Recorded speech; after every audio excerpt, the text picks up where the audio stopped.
सागर सी गहराई, है पर्वत सी ऊंचाई। कर सके बखान जो इसका, इतनी क्षमता किसने पाई, इतनी क्षमता किसने पाई। हरि का ठिकाना हरियाणा की इस पावन धरा पर उपस्थित आदरणीय निर्णायक मंडल, गुरुजन एवं मेरे प्यारे साथियों, आप सभी को मेरा सादर नमस्कार। आज मैं आप लोगों के सामने गीता महोत्सव के इस पावन अवसर पर गीता क्या है, गीता से मैंने क्या सीखा, इसके विषय में अपने कुछ विचार प्रकट करना चाहूंगी। यदा यदा ही धर्मस्य ग्लानिर्भवति भारत, अभ्युत्थानम धर्मस्य तदात्मानं सृजाम्यहम्। अर्थात भगवान श्री कृष्ण अर्जुन से कहते हैं कि जब जब धर्म की हानि होती है, अधर्म और आगे बढ़ता है, तब तब मैं स्वयं की सृष्टि करता हूँ, अर्थात जन्म लेता हूँ। सज्जनों की रक्षा, दुष्टों का संहार एवं धर्म की पुनः स्थापना के लिए मैं विभिन्न युगों अर्थात विभिन्न कालों में अवतरित होता हूँ। श्रीमद् भगवत गीता ज्ञान का वो सागर है जिसे नाप पाना, समझ पाना या समझा पाना हम जैसे ज्ञानियों के वश में नहीं, किंतु फिर भी मैं एक छोटा सा प्रयास जरूर करना चाहूंगी। श्रीमद् भगवत गीता मानव जीवन से संबंधित ज्ञान का वो संकलन है जिसे स्वयं श्री कृष्ण भगवान ने अर्जुन को महाभारत के युद्ध से पूर्व दिया था। जब अर्जुन हताश, निराश होकर अपने कर्तव्य से मुक्त थे, तब श्री कृष्ण ने कहा था कि आज दिखा दे योद्धा की तासीर यहाँ, आज दिखा दे योद्धा की तासीर यहाँ, संसार में कोई नहीं अर्जुन जैसा वीर यहाँ, अर्जुन जैसा वीर यहाँ। सुनी बात माधव की तो अर्जुन का चेहरा उतर गया, एक धनुर्धारी की विद्या मानो चूहा को उतर गया। आज जो हम ये गीता उपदेश पढ़ रहे हैं, यह लगभग 5000 वर्ष पुराना है और इतने वर्ष बाद भी इसकी शिक्षाएं हर एक व्यक्ति के जीवन की मुश्किलों को दूर कर सकती है। इसमें कुल 18 अध्याय एवं 700 श्लोक हैं, जो मुख्य रूप से ज्ञान, भक्ति, तप, त्याग, दया आदि की विस्तृत व्याख्या करते हैं। अब मैं आप लोगों के सामने इसकी कुछ ऐसी शिक्षाएं साझा करना चाहूंगी जो हर विज्ञ व्यक्ति के लिए बहुत महत्वपूर्ण है। इसकी पहली शिक्षा है, परिवर्तन ही जीवन का मूल आधार है। अगर मैं उदाहरण लूं तो पृथ्वी भी अपनी एक जगह पर स्थिर नहीं रहती, ऋतुएं भी अपना रूप बदलती रहती है, यहाँ तक कि हम मनुष्यों के अंदर भी कितने परिवर्तन होते हैं। इसलिए सत्य ही कहा गया है कि परिवर्तन ही जीवन का मूल आधार है। इसकी दूसरी सीख है, खाली हाथ ही आए थे और खाली हाथ ही जाएंगे।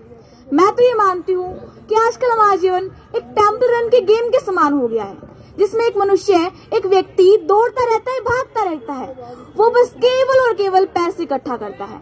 उसी प्रकार आजकल हम मनुष्य भी मोह माया के चक्कर में इस तरह से फंस चुके हैं कि उससे बाहर निकलना बहुत मुश्किल है। महत्वपूर्ण ये नहीं है कि हम कितना कमाते हैं, महत्वपूर्ण तो ये है कि क्या हम उस कमाई में खुश भी रह पाते हैं।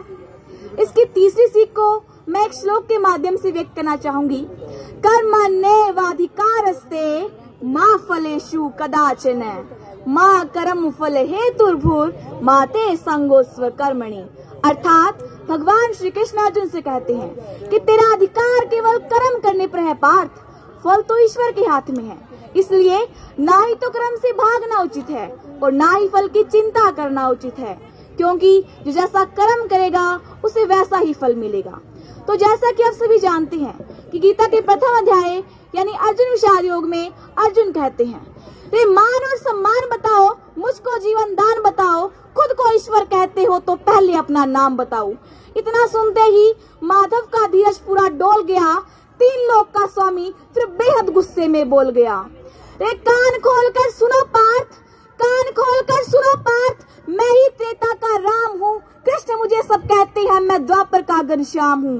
रूप कभी नारी का लेकर मैं ही वेश बदलता हूँ, धर्म बचाने की खातिर मैं अनगिनत वेश बदलता हूँ।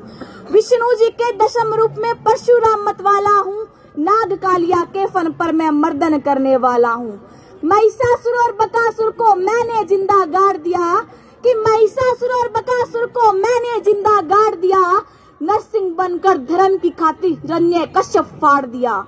रथ नहीं जरा भी चलता, कि रथ नहीं जरा भी चलता, बस मैं ही आगे बढ़ता हूँ, गांडीव तेरे हाथ में है, लेकिन रणभूमि में मैं ही लड़ता हूँ, मैं ही लड़ता हूँ। आइए अब हम महाभारत की एक और घटना की ओर चलते हैं। जब महाभारत के युद्ध से पूर्व दुर्योधन और अर्जुन श्री कृष्ण के कक्ष में जाते हैं तो श्रोताओं पता है क्या होता है? दुर्योधन श्री कृष्ण की संपूर्ण सेना मांगता है और अर्जुन स्वयं श्री कृष्ण को। तो इस पर श्री कृष्ण अर्जुन पर व्यंग्य करते हुए कहते हैं कि हार तेरी निश्चित है अब हो तू उदास, हार तेरी निश्चित है अब हो तू उदास, माखन तो सारा दुर्योधन ले गया, अब बची है सिर्फ छाछ, बची है सिर्फ छाछ। तो इस पर अर्जुन उत्तर देते हुए कहते हैं कि जीत मेरी निश्चित है क्यों हूँ मैं उदास, जीत मेरी निश्चित है क्यों हूँ मैं उदास, अरे उस माखन का मैं क्या करूं जब पूरा माखन चोर है मेरे पास, माखन चोर है मेरे पास। इसलिए मैं आप सभी से विनती करती हूँ कि आप अन्य विषयों के साथ साथ गीता पर भी अपना ध्यान केंद्रित करें। किसी ने क्या खूब कहा है, गीता सुगीता कर्तव्या कि मन्यई शास्त्र विस्तरई, या स्वयं पद्मनाभस्य मुख पद्माद्विनिश्रिता। अंत में मैं बस इतना ही कहना चाहूंगी कि धर्मराज के शीश के ऊपर राज मुकुट की छाया थी, किंतु सारी दुनिया जानती थी कि ये बस केशव की माया थी। धर्म किया स्थापित जिसने, सदाता दया निधान की जय, और हाथ उठाकर सारे बोलिए चक्रधारी श्री कृष्ण भगवान की जय, भगवान की जय। जय तू गीता, जय तू भारत।